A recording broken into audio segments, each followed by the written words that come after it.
শ্রীকৃষ্ণের অমৃত বাণী। এই সংসারে সব থেকে বড় সম্পর্ক হল স্বামী স্ত্রীর সম্পর্ক।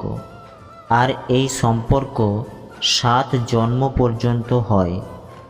একে অপরের অর্ধাঙ্গ হয়ে যায়।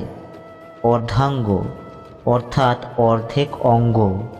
আপনি কি এর মাহাত্ম্য বুঝতে পারছেন? নিজের সারা জীবন কারোর সাথে ভাগ করে নেওয়া।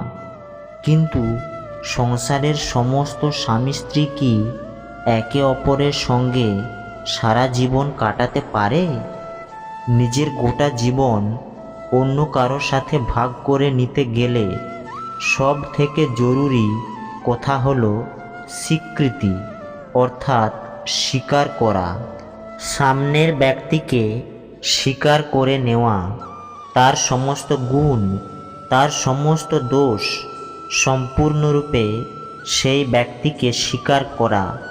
তবেই সেই সম্পর্ক বেড়ে উঠবে, তবেই সেই সম্পর্ক আরও সুন্দর হয়ে উঠবে। একে অপরের দোষ বের করা, একে অপরকে ছোট করা, এটা শুধুমাত্র একটাই কাজ করে, কোনো সম্পর্কের জীবনকে নাশ করে। উল্টে এটা হওয়া উচিত যে একে অপরের দোষ জেনেও তাদেরকে জানতে না দিয়ে তাদের শোধরানো উচিত। তাদের দুর্বলতাকে তাদের শক্তি বাড়ানো উচিত।